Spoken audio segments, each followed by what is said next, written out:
谁也不知道，全身上下只有一只手能动的我，早就偷偷把妹妹的高考密码记得滚瓜烂熟。在高考志愿填报结束前的最后一刻，我把她的志愿从医学改成了计算机，只因为处于叛逆期的妹妹好不容易考上清华，却非要为了我这个患渐冻症的哥哥去学医，放弃了自己喜欢的计算机。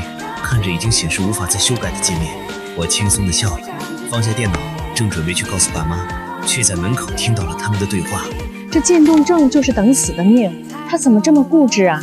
哎，造孽，让我们家摊上这么一个累赘。我准备敲门的手停住了。是啊，我就是等死的命。我转过身去厨房，拿了家里最锋利的水果刀，回到了房间。我用还能动的左手艰难地把门反锁，咔嗒一声，我瘫在轮椅上，大口喘气。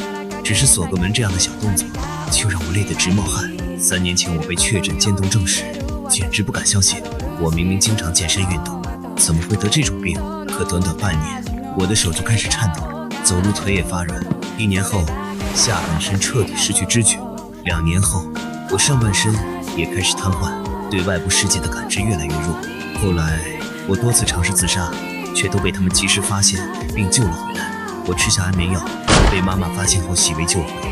我想跳楼，被妹妹死死抱住，他们围着我，哭得撕心裂肺。儿子，活着，求你了，一定有办法的。哥，你别死，我照顾你一辈子。弟弟，你再坚持坚持，会好的。直到我下半身全瘫，只剩左手能微微动弹，他们才稍微放心。在他们看来，一个只有左手能动的瘫子，想自杀都很难。我费了好大劲才拿出水果刀，只感觉到皮肤传来的凉意。我用力划下去，刀却只在苍白的手腕上留下一道白印，连皮都没破。我只好将刀子放在桌上，左手颤抖着，一点一点将刀挪到桌沿的卡槽处。那卡槽是之前用来放平板给我解闷的，高度刚好。我调整轮椅，让心脏的位置对准刀尖，深吸一口气，猛地将身体向前压，呼哧一声，紧接着胸口剧痛袭来。我死死咬住被子，把惨叫闷在喉咙里，清甜的血涌上来，又被我咽回去。温热的液体顺着身体流下，浸透睡衣，滴在地板上。身体的热气随着血流逐渐消散，意识也开始模糊。原来死是这样的，又疼又冷。我想喊，想求救，可还是忍了下来。爸妈说的对，这几年他们为我付出了太多，我就是他们的拖油瓶。我死了，妹妹可以回城里，继续在自己热爱的行业里打拼。妈妈不用每天围着我转，熬那些精细又无用的汤饭。爸爸不用为了多拿点提成再喝到胃出血。妹妹可以毫无顾虑去学她最喜欢的计算机。他们的人生都因为我停滞了太久，就让这一切在这里结束吧。再睁开眼，我飘在半空，月光从窗户缝隙漏进来，照在床上。我还在那里，姿势有点别扭地歪着，胸口插着那把刀，刀柄没入一小半，周围是深深浅浅已经发暗发褐的血渍。白色的床单开出了一大朵丑陋狰狞的花。我飘出房间，客厅的挂钟指向4点10分。妈妈房间的门开了，她蹑手蹑脚走出来，眼底有浓重的青黑。她走进厨房，开始轻声忙碌，洗鸡、焯水、下锅，小火慢炖，鸡汤的香味渐渐弥漫开。6点，爸爸揉着太阳穴出来，看到厨房灯亮着，叹了口气。妹妹也出来了，默默去洗漱。6点半，妈妈端着一碗精心撇去浮油的鸡汤面出来，面条煮得软烂，上面握着剔骨的鸡腿肉和几根青菜。她朝我房间走来。阿晨，醒了吗？妈，给你端早饭来了。没人应。她拧了拧门把手，没拧动。怎么锁门了？妹妹擦着脸从卫生间出来。妈，怎么了？你哥把门锁了。妈妈动作一顿。什么？我飘在他们旁边，心中一紧。哥哥看见了，看见我拿着刀进卧室了，但哥哥接下来的话让我松了口气。我离开你们房间的时候，刚好看见阿晨推着轮椅回房间，我想去叫他，但是他已经关上了门。哥哥声音越来越小。所以他一定是听到我们的话了，生气了才锁门，不想见我们的。妈妈脸上浮现出愧疚和担忧，不知是想到了什么，立即变了脸色。听见就听见吧，我现在还说不得一句了。昨天如烟因为为他改志愿，他就在旁边劝过一句嘛。你说我们围着他打转，霍霍我们就算了，你妹才刚成年啊，难道要我们一家都跟着他？哥哥脸色一变，连忙捂住妈妈的嘴巴。妈，你别说了，现在阿晨生病本来就敏感多疑，你这话再让他听了去，怎么想妹妹改高考志愿的事情，估计他心里也不好受。妈妈闭上嘴巴，示意哥哥松开。妈妈叹了口气，松了把手。唉，算了。她转身，端着那碗热气腾腾的面走回餐桌。她把那碗面往妹妹面前一推。那这面你吃，别浪费了。哥哥看着那碗面，喉头滚了滚。弟弟怎么办？他醒来再给他做。妹妹犹豫了几秒，放下手里的速冻馒头，接过了筷子，大口吃了起来。爸爸和妹妹匆匆吃完，相继出门，一个赶公交去公司，一个去上班。快8点，妹妹的房门才打开，她头发乱糟糟的，眼下一片青黑，显然没睡好。她看也没看餐桌，抓起书包就要走。如烟，妈妈叫住她：“你去哪儿？早饭不吃？”“不吃了。”妹妹头也不回：“跟同学约了去兼职。”“你……”妈妈气得提高声音：“你给我回来！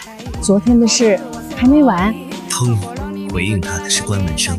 妈妈站在原地，胸膛起伏，最终也只是颓然地骂了句：“一个个的都不省心。”她开始收拾碗筷，打扫客厅。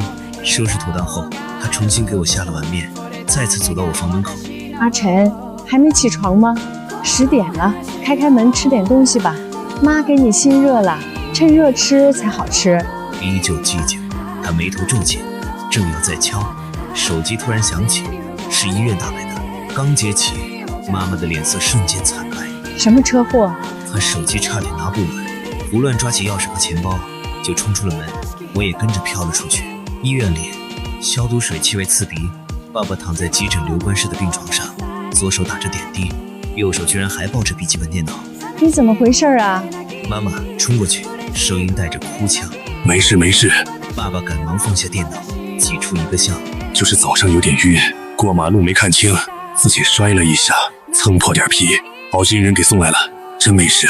你看还能工作呢。”妈妈看着他苍白的脸和手臂上的针，突然红了眼眶。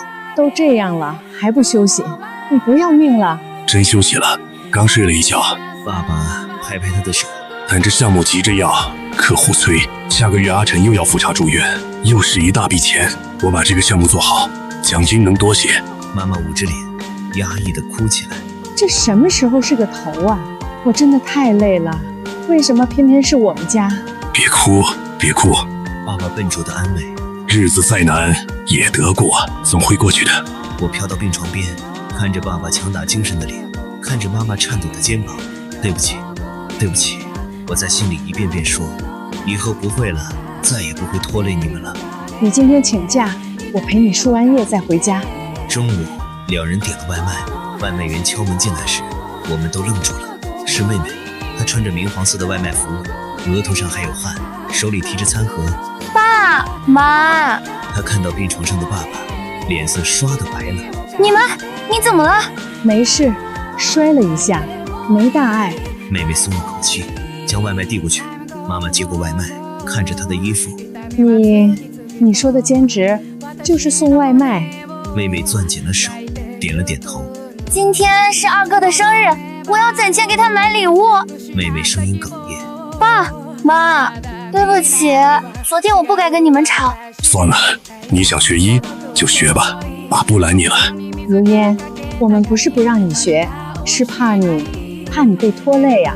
你看看这个家，为了你二哥已经这样了，你成绩那么好，清华啊，你该有更好的未来，为你自己活。妹妹眼圈红了。妈，我也是家里的一份子，看着你们这么累，我除了拼命学，什么也做不了。学医至少让我觉得我还能做点什么，不是只能等着。我考虑了很久，不是冲动。妈妈看着她倔强的脸，眼泪又涌出来，伸手摸了摸她的头。傻孩子，妈知道你懂事。我飘在妹妹身边，看着她紧抿的嘴唇和坚定的眼神。对不起，如烟，让你承受这些。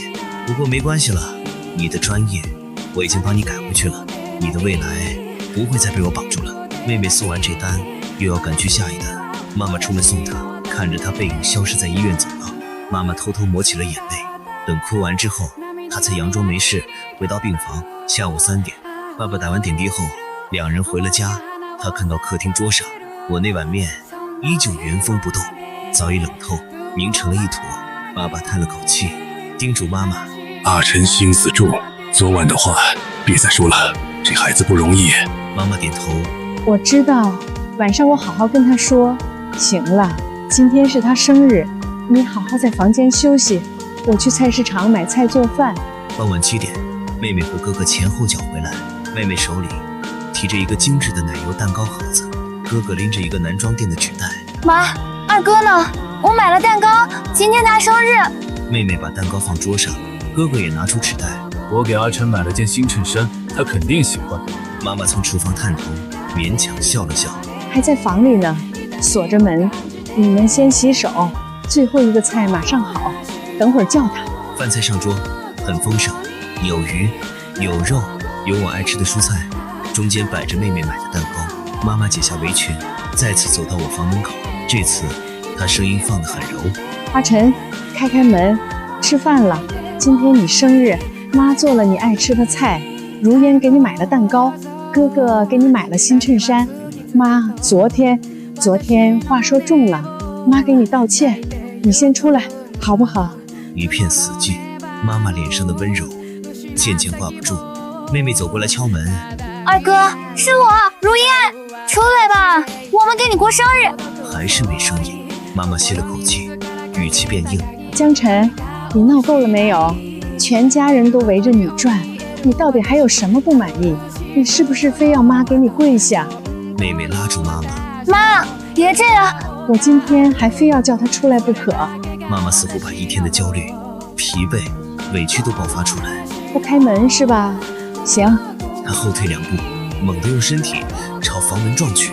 老式的门锁并不结实，砰砰几下重击后，门锁崩坏，房门向内弹开。妈妈因惯性踉跄冲进房间，嘴里的话已经冲到嘴边。你简直……声音戛然而止，她整个人僵在门口，瞳孔骤然放大，脸上的愤怒和委屈瞬间被极致的恐惧和绝望取代，像被抽走了所有的力气，脚步像被钉在了原地，动弹不得。手里的帕子轻飘飘地落在地上，连呼吸都忘了。阿晨，一声凄厉的哭喊从妈妈喉咙里撕心裂肺地挤出来，她连滚带爬地扑到床边，膝盖磕在冰冷的地板上，发出沉闷的声响，却丝毫感觉不到疼，双手颤抖着想去碰我，又怕碰碎了似的，悬在半空，最后只是轻轻抚上我的脸颊，那片肌肤早已失去了温度，凉得刺骨，像冰一样。不，这不是真的。阿晨，我的阿晨，儿子，你睁开眼睛好不好？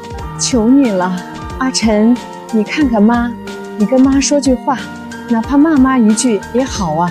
妈妈的眼泪大颗大颗砸在我手背上，温热的泪滴和我冰冷的皮肤形成刺眼的对比。她一遍遍地摇晃着我的胳膊，声音嘶哑得不成样子，那副崩溃的模样让我飘在一旁的灵魂都揪着疼。爸爸站在门口，手里还拎着给我买的新衬衫。看到房间里的景象时，整个人像被抽走了所有力气，衬衫从手里滑落，掉在地上，发出轻响。他却恍若未闻，眼睛直勾勾地盯着床上的我，盯着那把刺进我胸口的水果刀，盯着那片刺目的早已凝固的血渍，盯着我半睁着的失去神采的眼睛，脸色白得像纸，没有一丝血色。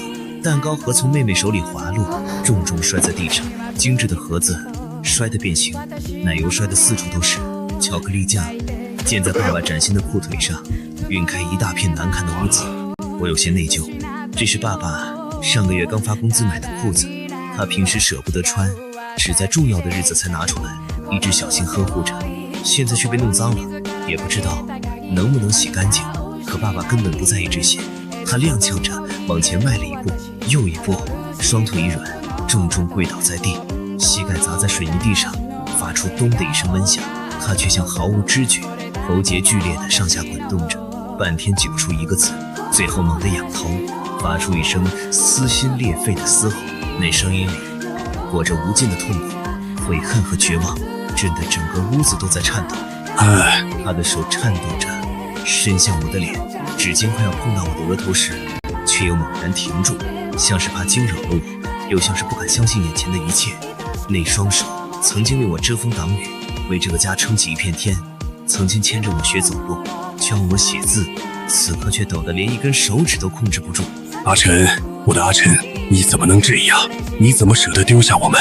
爸爸的声音哽咽，眼泪像断了线的珠子掉在地上，碎成一片。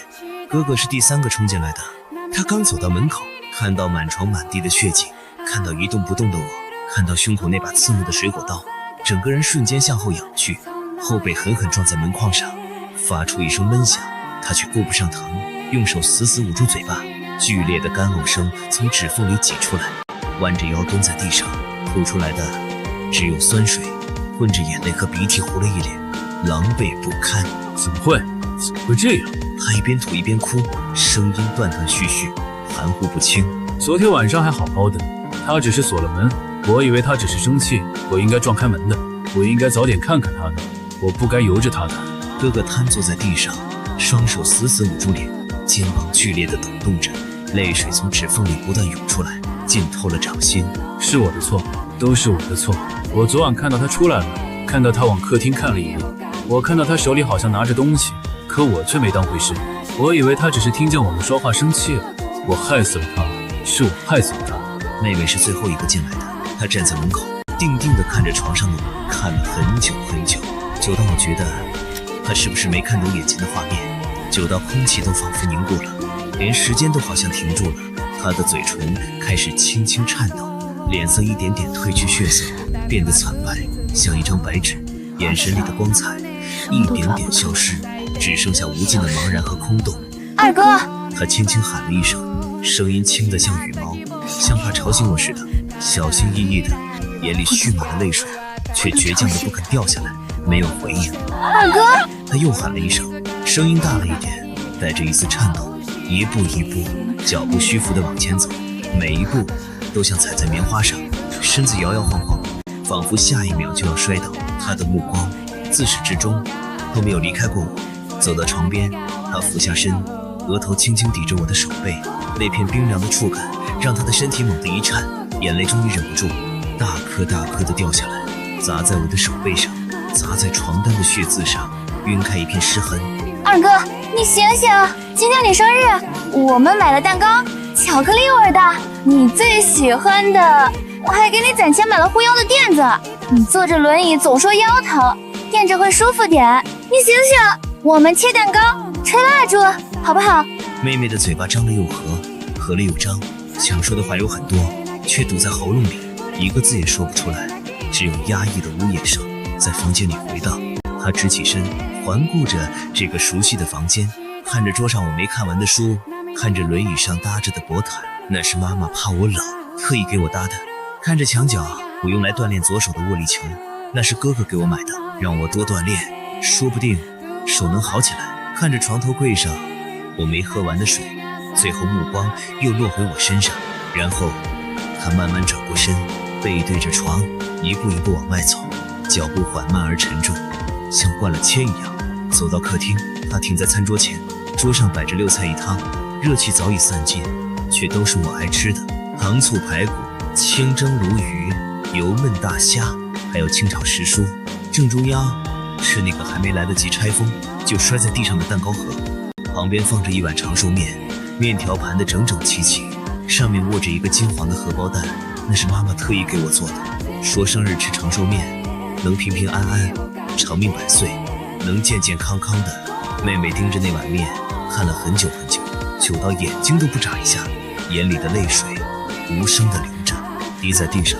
她伸出手慢慢端起那碗面，碗底还带着一丝温热的温度，是妈妈一直放在锅里温着的，怕我出来晚了面凉了不好吃。刚端起来，滚烫的碗底烫得她指尖瞬间红了，甚至起了小小的水泡，她却没松手，死死攥着碗沿，指尖因为用力而泛白，连手心被勒出红印都浑然不觉。她端着那碗面一步步走回房间，走到我床边，小心翼翼地把碗放在床头柜上，动作轻的像怕惊扰了熟睡的我，生怕碰倒了碗，撒了里面的面。二哥，面好了。他的声音异常平静，脸上看不出任何情绪，仿佛我只是睡着了，只是像往常一样赖床不肯起来。你快起来吃，不然凉了就不好吃了。妈煮了好久的。妈妈终于从崩溃中抬起头，看着妹妹这副样子，眼神里满是惊恐和害怕，伸手想去拉她。如烟，你别这样，你别吓妈。阿晨他走了。二哥就是睡着了。妹妹打断她的话，突然勾唇笑了笑，那笑容很淡，却带着一股说不出的凄凉和绝望，让人心头发酸。他经常这样，白天睡不醒，总爱赖床。我们小声点，别吵他。等他睡够了，就起来吃面了。他最喜欢吃妈煮的长寿面了。他说完，真的在床边蹲下来，下巴搁在床沿上，眼睛一眨不眨地看着我，那样子就像小时候，他总爱趴在我床边，等我给他讲睡前故事，等我给他剥糖吃，安安静静的，眼里满是依赖和信任，仿佛只要他一直等，我就会像从前那样睁开眼睛，笑着揉他的头发，喊他一声小丫头。客厅里，爸爸依旧跪在地上，死死盯着床上的我，一言不发，只有肩膀不停抖动，压抑的呜咽声从喉咙里挤出来。哥哥靠在门框上，捂着脸，无声的流泪。整个家里只有妈妈压抑的抽泣声和妹妹偶尔轻声唤我的声音，安静的可怕，连窗外的蝉鸣都显得格外刺耳。不知过了多久，哥哥终于缓过神来，他颤抖着拿出手机，手指按在屏幕上，连解锁都试了好几次才成功。指尖的颤抖让他连数字都按不准，最后好不容易拨通了120，声音嘶哑地对着电话喊：喂，120吗？快来，有人出事了。地址是120。来得很快，鸣笛声由远及近，刺破了夜晚的宁静，在这安静的小区里格外刺耳。邻居们被惊动，纷纷打开家门探头张望，有人聚在楼道里窃窃私语，交头接耳，指指点点，好奇又担忧。老姜家怎么了？怎么救护车都来了？听着哭声怪惨的。不知道啊，刚才还听到里面有嘶吼声，吓死人了。该不会是那个生病的二儿子吧？听说得了渐冻症，治不好的那种，这几年把老姜家拖累得够呛。造孽啊！那孩子当年可是咱们小区的状元，考上名牌大学，多优秀啊！怎么就摊上这病了？真是天妒英才。老姜两口子也不容易，这几年为了给他治病，家底都掏空了，还欠了一屁股债，现在又出这事，这日子可怎么过啊？议论声飘进屋里，像一根根细针，狠狠扎在爸妈和哥哥妹妹的心上，让他们本就破碎的心更疼了。门被敲响时，爸爸还跪在地上，他想起身，腿却不听使唤，麻木的没有一丝知觉。最后是妹妹踉跄着站起来，擦了擦脸上的眼泪，去开了门。3个医护人员提着担架和急救箱冲进来，为首的女医生40多岁，穿着白大褂，戴着口罩，眼神专业而冷静，见多了生死。可当她走进房间，看到床上的景象时，脚步还是顿了一下。病人在哪儿？女医生的声音平静，却带着不容置疑的力量。妹妹伸手指了指床上的我，声音依旧平静，却带着一丝不易察觉的颤抖。在那里。医生快步走进去，没有急着靠近，而是先戴上一次性手套，然后才蹲下身，两指轻轻搭上我的颈动脉，指尖感受着脉搏的跳动。1秒、2秒、5秒、10秒，时间仿佛在这一刻静止了。整个房间里安静的只能听见秒针走动的声音和妈妈压抑的抽泣声。每个人的目光都落在医生的手上，心里还抱着最后一丝奢望，奢望这只是一场噩梦，奢望医生能说一句还有救，奢望我能睁开眼睛，像从前那样喊他们一声爸妈，喊一声哥哥妹妹。医生收回手，又用手电筒照了照我的瞳孔，看着毫无反应的瞳孔，又看了看胸口的刀和周围早已凝固的血迹。最后他抬手看了看手腕上的表，轻轻摇了摇头，语气带着一丝怜悯，却无比坚定，没有一丝转圜的余地。已经死了，尸斑都出来了。死者被凶器贯穿心脏，大量失血导致失血性休克死亡，没有抢救的必要了。哇，不可能！妈妈猛地扑过去，抓住医生的白大褂，用力摇晃着，眼睛通红，布满了血丝，像一头发疯的母狮。医生，你救救他，他才25岁，他还年轻，他只是睡着了，你救救他啊！求求你了，无论花多少钱都可以，我们有钱，我们砸锅卖铁也有钱，你救救他！医生低头看着妈妈，眼神里有怜悯，但更多的是无奈。他轻轻拨开妈妈的手，语气依旧平静，却带着不容置疑的笃定。家属，请冷静，患者已经没有生命体征了，身体都凉透了，救不回来了，这是事实，你们要接受。你骗人！妈妈放声尖叫，声音嘶哑的快要破掉，嗓子里像是卡着玻璃，每一个字都带着血。他还有体温，我刚才摸到了，他的手还是暖的，你一定有办法的。你是医生，你怎么能见死不救？你救救他，求求你了！医生看着情绪激动的妈妈，轻轻叹了口气，再一次解释：初步观察，死者死亡时间超过了10个小时，应该是凌晨1到2点之间去世的。现在尸体已经完全凉透了，节哀顺变吧。妈妈愣愣地看着医生，脸上的激动和疯狂一点点褪去，取而代之的是极致的绝望和麻木。她张了张嘴，想说什么，却一个字也说不出来，像被抽走了所有的力气，最后双腿一软，直直地瘫软下去。哥哥连忙冲过去，扶住了她，把她揽在怀里，任由她在自己怀里失声痛哭。另一个年轻的医护人员走过来，展开一个黑色的裹尸带，拉链被拉开的声音在安静的房间里格外刺耳，刺得每个人的耳膜都在疼。那声音像一把刀，斩断了所有人最后的奢望。不要装进去！妈妈突然反应过来，挣扎着从哥哥怀里起来，往前扑去，想要拦住医护人员。阿晨怕黑，他从小就怕黑，别把他装进去，别拉上拉链，求你们了，留一条缝，让他能看到光，他会害怕的。医护人员为难地看着医生，眼神里满是不忍，却也无可奈何，这是他们的工作，容不得私人情绪。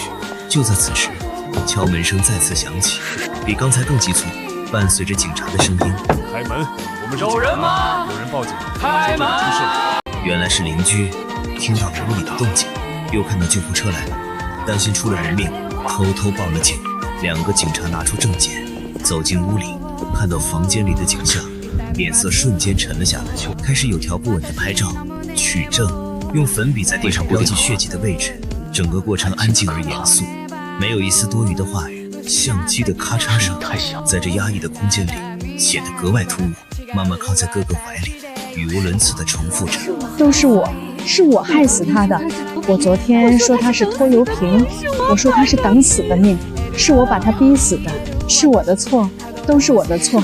我不该说那些话的，我不该跟他置气的。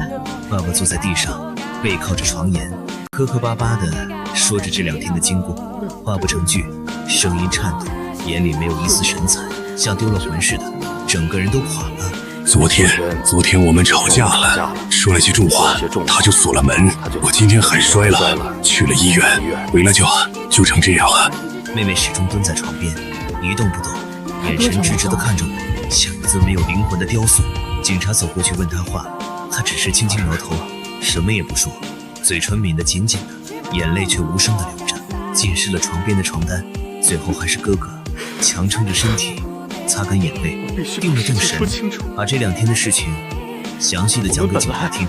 从昨晚爸妈因为说到妹妹改志愿的事，再到今天爸爸出车祸，妹妹送外卖，最后说到我锁门不肯出来，一字一句清晰明了，没有一丝隐瞒。讲着讲着，眼泪又忍不住掉下来，声音再次哽咽。警察合上记录本，和医生低声交谈了几句，又看了看现场的情况，最后沉声道：排除他杀可能，属于自杀，就这样定了。遗体可以先送去殡仪馆，后续需要家属去派出所办理相关手续。黑色的裹尸带再次展开，这次没人能阻止。2个医护人员小心翼翼地将我抬起来，放进袋子里。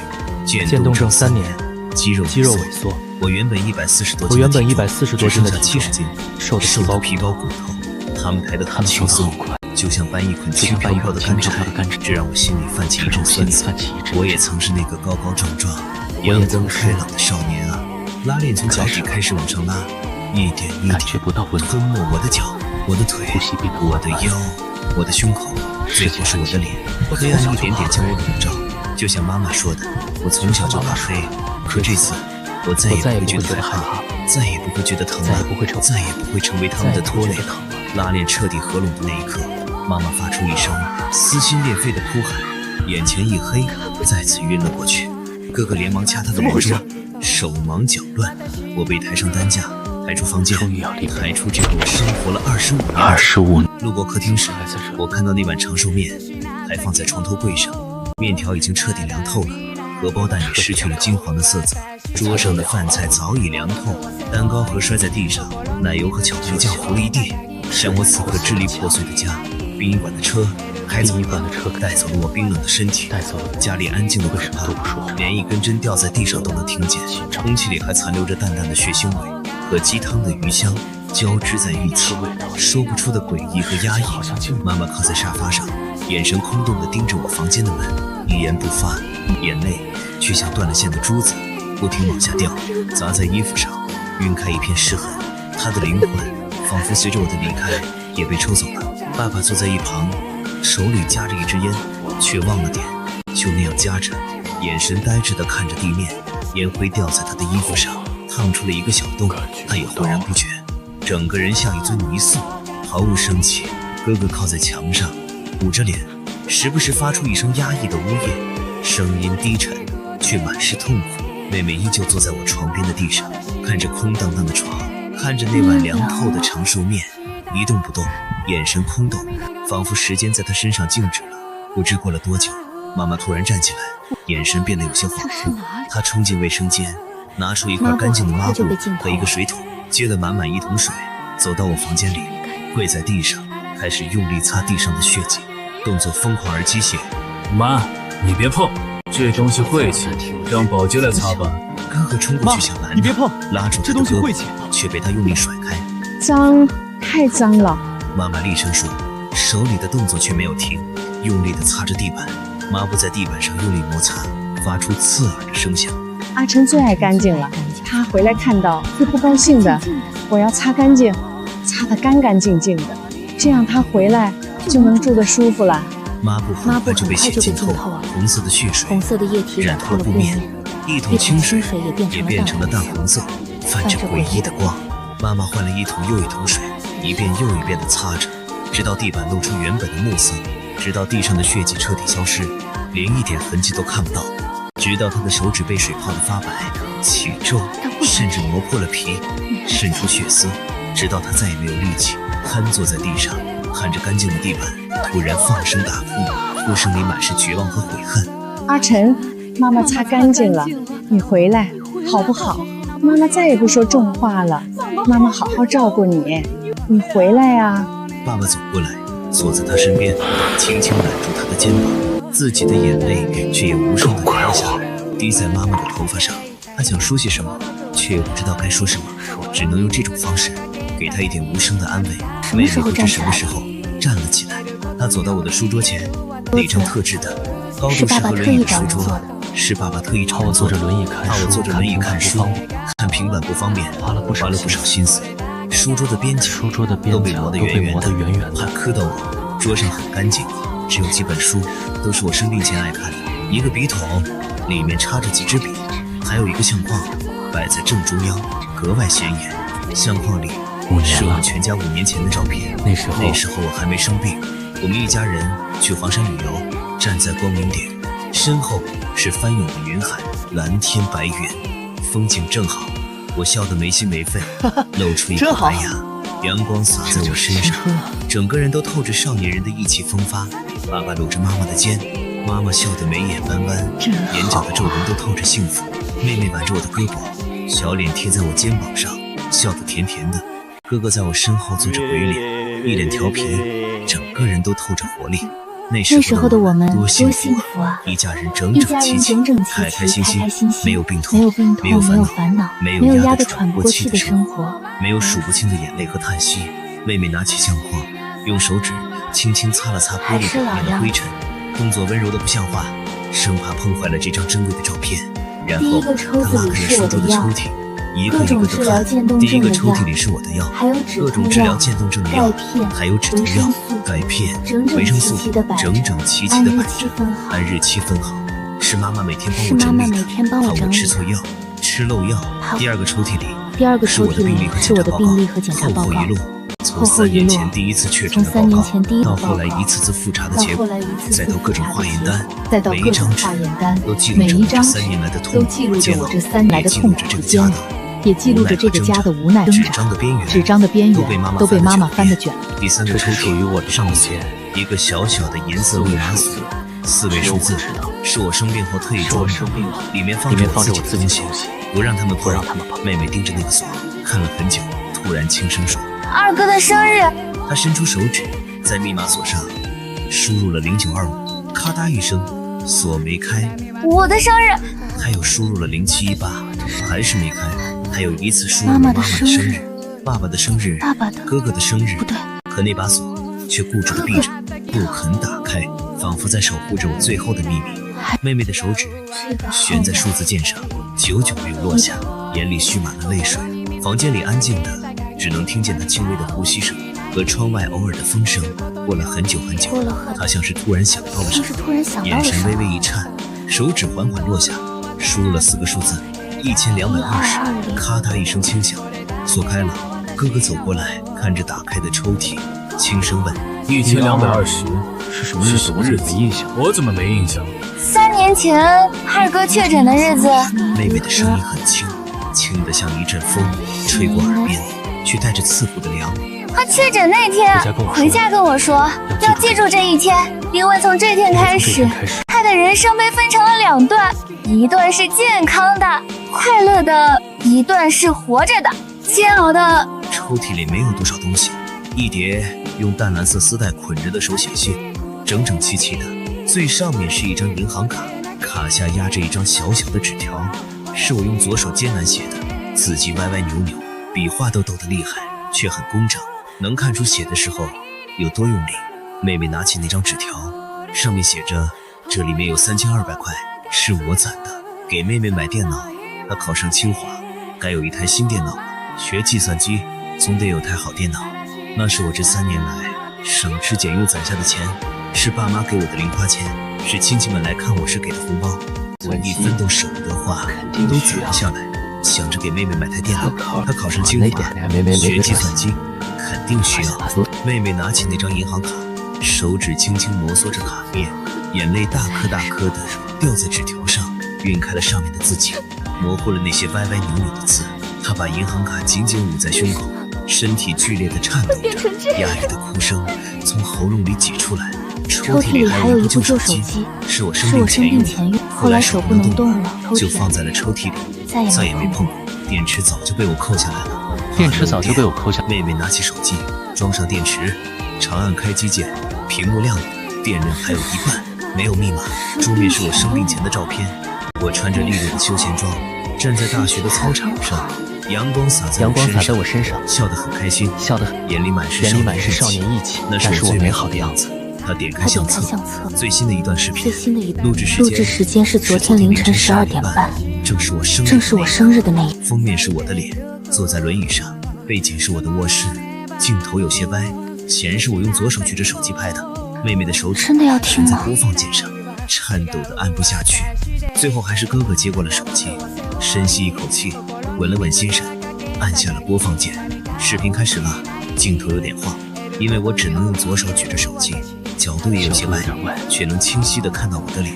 我的脸很苍白，没有一丝血色，面部肌肉已经开始不受控制，嘴角有点歪，说话也有些含糊，这都是渐冻症的症状。可我的眼神却很平静，没有一丝恐惧，只有解脱。嗨，我对着镜头笑了笑，笑容很吃力，牵扯着脸上的肌肉，显得有些怪异。如果你们看到这个视频，说明我已经不在了。不要难过，如果你们看到这个视频，这是我自己的选择，说明我已经不在了。我停顿了一下，深深吸了口气，胸口因为呼吸而微微起伏，眼神却依旧平静。爸妈哥如烟，对不起，真的对不起，这3年辛苦你们了。我的眼泪从眼角滑下来，顺着脸颊往下流。我还在努力笑着，我撑了3年，真的撑不下去了。每天都活在痛苦和煎熬里，看着自己的身体一点点不听使唤，看着自己慢慢变成一个废人，那种感觉生不如死。你们为了我放弃了太多，爸爸为了我熬夜加班喝酒喝到胃出血，妈妈为了我每天围着我转，熬汤擦身，连自己的身体都顾不上。哥哥为了我放弃了大城市的工作，回到这个小地方，守着这个家。如烟为了我放弃了自己最喜欢的计算机专业，非要改学临床。你们的人生都因为我停滞了太久，都因为我变得一团糟。镜头换了发，我用左手调整了一下姿势，让自己坐得更舒服一点，喘了口气，继续说：每次看到你们因为我熬夜，因为我吵架，因为我愁眉不展，因为我掏空积蓄，我每天都睡不着觉。我觉得自己就是个累赘，就是个拖油瓶，把你们的人生都拖垮了。我活着就是在拖累你们，让你们跟着我一起受苦。其实我早就想走了，2年前、半年前、3个月前，我都试过，可每次都被你们救回来。你们哭着求我活下去，说总会有办法的。可是爸妈、如烟，医学上对我的病早就判了死刑，这是不治之症。最好的结果也只是多活几年，然后再完全瘫痪，无法呼吸，连话都说不出来的情况下死去。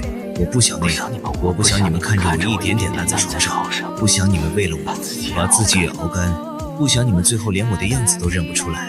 你们还年轻，你们还有大半辈子要过。爸爸才50岁，妈妈才48，哥哥还没结婚，还能去大城市打拼，拥有自己的人生。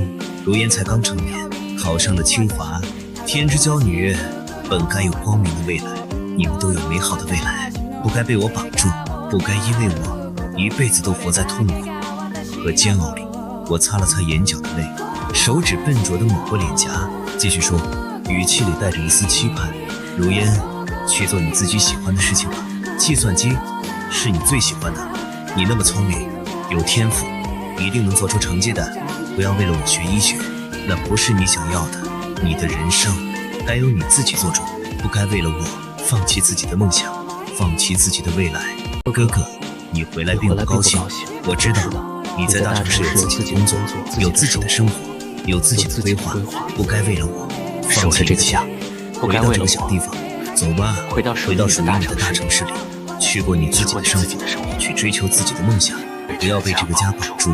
爸爸，不要再去喝酒了，你的胃不好，以后养养胃，好好照顾自己的身体，不要再为了我的医药费拼命加班，拼命喝酒了。你该好好休息了，这个家需要你撑着。妈妈为了我，你以后不用围着我打转了，不用每天给我熬汤、擦身，照顾我的吃喝拉撒了。你可以去跳广场舞，去和朋友逛街，去做自己喜欢的事情，去买自己喜欢的衣服。你该轻松做你自己了。你为这个家，为我付出的太多了。视频里的我擦了擦眼泪，重新对着镜头笑了笑，那笑容里有解脱，有不舍，还有深深的祝福。对不起，我这个拖油瓶拖累你们太久了，不要难过太久。我走得很平静，一点都不疼。谢谢你们爱我，谢谢你们这3年来一直陪着我，照顾我。但对不起，我真的太累了。最后，我对着镜头挥了挥手，像在做最后的告别。爸妈哥如烟，再见了。愿你们以后平安喜乐，万事顺意，再也没有烦恼。视频结束，屏幕黑了下来，黑屏上倒映出3张惨白的脸。哥哥、妹妹、爸爸都呆呆地看着屏幕，眼泪无声地流。妈妈突然放声尖叫，崩溃地坐在地上，一边哭一边用头撞墙，撞得咚咚响。是我逼死他的，是我。昨天我说他是拖油瓶，我说他是等死的命，是我把他逼死的。我不是个好妈妈，我不配做他的妈妈。妹妹和爸爸一起冲过去拉住他，爸爸抱着妈妈，眼泪也无声地流。别这样，不关你的事，是我没本事，没治好他的病，是我的错。妹妹还握着那部手机，她没有在哭，只是点开相册，翻到了另一段视频，是2年前拍的。那时候我还能勉强走路，只是手脚有点颤抖。妹妹举着手机，我们在家里拍搞笑视频，闹作一团。视频里我扮着鬼脸，挤眉弄眼，妹妹在旁边配音，学着卡通人物的声音，叽叽喳喳。哥哥入镜捣乱，用手比着兔子耳朵架在我头上。爸妈在背景里笑着摇头，别闹了，小心别闹摔着，了，小心摔着。一边眼里满是笑意。视频里的我穿着那件蓝色碎花衬衫，转了个圈，对着镜头笑道：“柳如烟，一定要考上清华，一定要考上清华，一定要出人头地。”哥，我不想去清华，我想守在你旁边。妹妹的声音从镜头后传来，带着一丝撒娇。我皱眉，佯装不悦道：“不行，我和你哥哥成绩都这么好，你不能堕落，得上清华。不是喜欢计算机吗？到时候做人工智能，给我设计超炫的假肢，我还要站起来，还要和你们一起去旅游。”妹妹鼓着腮帮子，嘟囔了一句：“行吧，我好好学习，考上清华，给你设计最好的假肢。”视频结束，妹妹关掉手机，把它紧紧贴在胸口，仿佛这样就能离我近一点。她走到窗前，背对着所有人，肩膀微微颤抖，最后终于忍不住，歇斯底里地哭了出来，哭声压抑了太久，此刻终于爆发，像决堤的洪水。二哥，你骗人！你说让我考清华，给你设计假肢，你说你要站起来，你说你要和我们一起去旅游，你骗人！你怎么能说话不算数？我的视频被爸妈交给了警方，作为我自杀的证据。警方核实后，正式认定为自杀，案件就此结束。没有凶手，只有一个被病痛折磨了3年，我的葬礼在1周后举行，墓园选在城郊的山坡上。爸妈特意找了风水先生看，说这里背山面水，视野开阔，阳光充足，不怕黑，适合我。葬礼很简单，没有大操大办，来了几个亲戚，几个老邻居，没有我的同学朋友。生病3年，我早就断了所有的社交，那些曾经的朋友早已渐行渐远，消失在我的生活里。下葬时，工人们要接过我的骨灰盒，妈妈却死死抱着不肯松开，脸贴在冰冷的骨灰盒上，一遍遍呢喃：“再抱一会儿，让妈再抱一会儿，这是我最后一次抱我的阿晨了。”她的哭声撕心裂肺，在场的人都红了眼眶。最后还是爸爸轻轻掰开她的手，声音沙哑：“让孩子走吧，他累了，该歇息了。”骨灰盒被缓缓放入墓穴，工人们开始填土，一坨坨黄土一点点覆盖住骨灰盒，直到彻底看不见，直到那个小小的土堆变成一座小小的坟茔。妈妈盯着那个逐渐消失的盒子，彻底瘫软在地，拍打着泥土，呼喊着：“阿晨，我的阿晨，你在里面冷不冷啊？你怕黑啊？妈陪你，妈陪你。”妹妹走过去，将妈妈扶起来，轻轻拍着她的背，声音哽咽：“妈，二哥不怕了，他现在自由了，哪儿都能去了，再也没有病痛了，再也不会累了。”妈妈抱着妹妹，失声痛哭，哀嚎声响彻整个墓园。阿晨，我的阿晨啊，你回来吧，妈想你。填土、封墓，摆上花束、白百合，我最喜欢的花。妹妹买的一大束，摆在墓碑前，在风里轻轻摇曳。一切都结束了，我在这个世界的最后一点痕迹，就留在了这座小小的墓碑上，刻着“爱子江辰之墓”，生于1998年，卒于2023年，享年25岁。回去的路上，车里安静的可怕，没有人说话，只有偶尔传来的压抑的抽泣声。窗外的风景一点点后退，像我短暂又痛苦的一生，匆匆而过，不留痕迹。几天后，一个快递送到了家里，是清华大学的录取通知书，烫金的封面印着清华大学4个大字，格外耀眼，却刺得一家人眼睛生疼。妈妈拿着那封通知书，手指摩挲着封面，却开心不起来，脸上满是苦涩。她斟酌着开口，声音轻轻的，带着一丝小心翼翼：“如烟，你二哥已经不在了，家里没那么大负担了。你要是想复读，重新填报志愿，妈支持你。妈知道你想学医，是为了你二哥。现在是啊，如烟，哥哥从房间里出来，开口附和。你应该有自己的人生，不用再为了二哥勉强自己。我相信二哥也会希望你过得开心，过自己想过的生活。柳如烟没说话，只是沉默地看着那封录取通知书，看了很久，许久才说出一句，声音带着一丝迷茫：“我不知道。”就在这时，前来道喜的村长走进来，手里还提着一篮鸡蛋。看到几个人站在一旁踌躇，不解地问：“你们傻站着干什么呢？考上清华了，这是天大的喜事啊！怎么一个个都愁眉苦脸的？”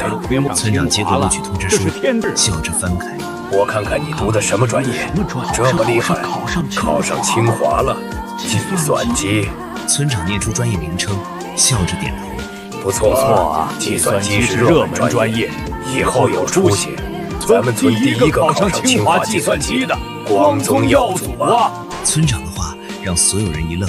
计算机，妈妈抬头，一脸茫然看着妹妹。如烟，你不是填的临床医学吗？怎么是计算机？妹妹怔住，她接过录取通知书，反复看了3遍，确认上面的专业确实是计算机科学与技术，不是临床医学。她的眼神里满是震惊，还有一丝不易察觉的湿润。她猛地转身冲进房间，片刻后拿着手机出来，手指飞快地拨号。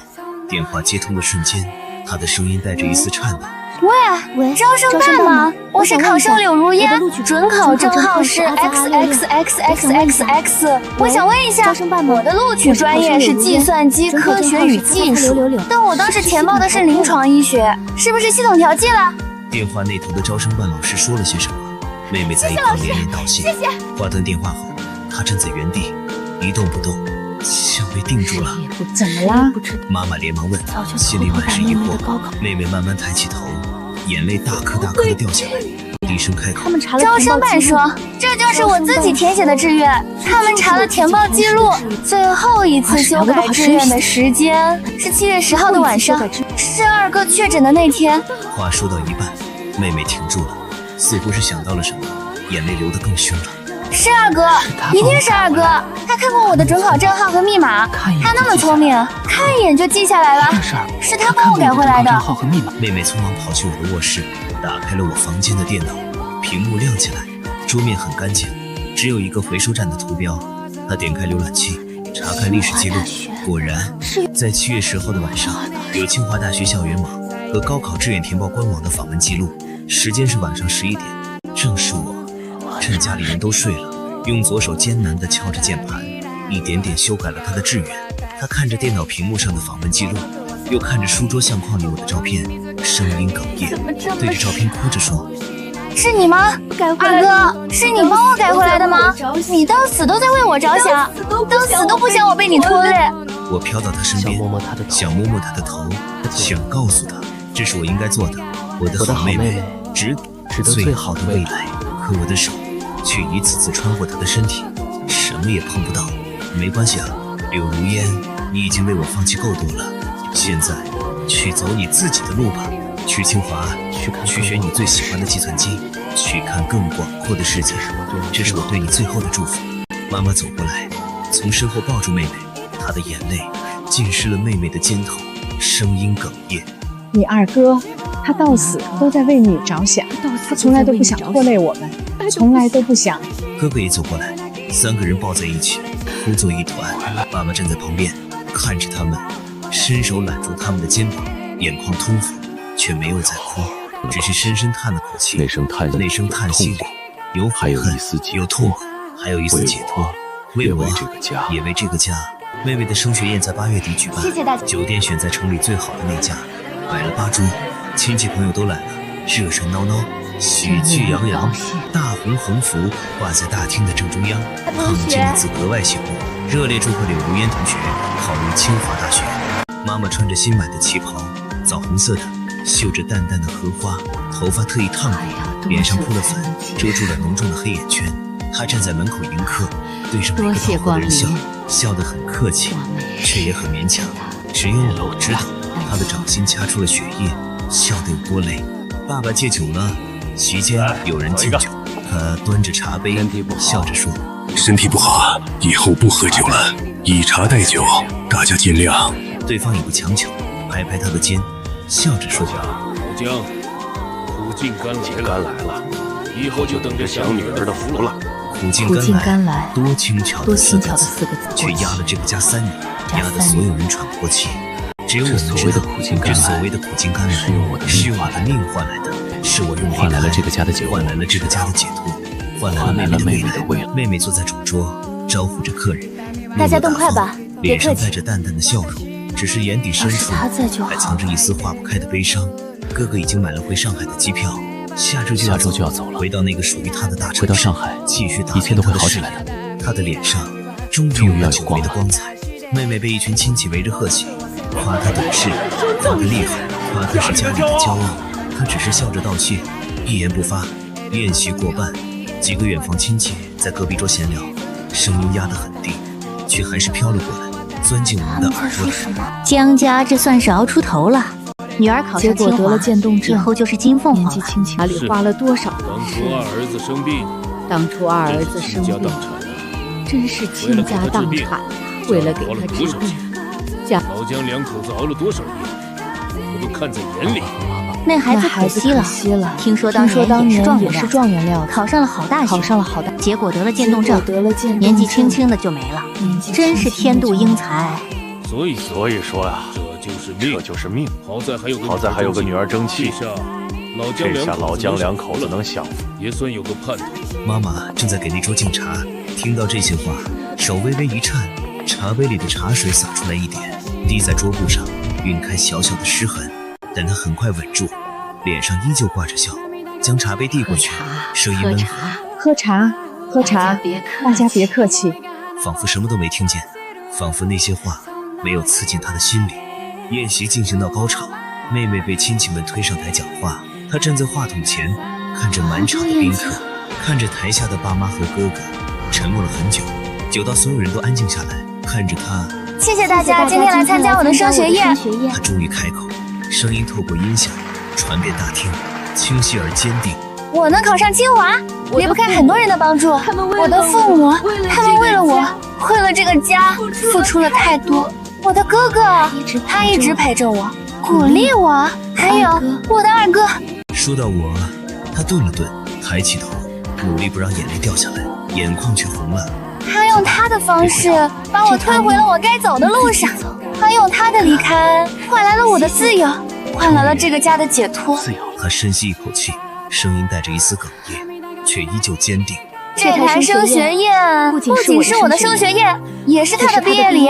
他终于从病痛里毕业了，他终于自由了。台下一片安静，有人开始抹眼泪。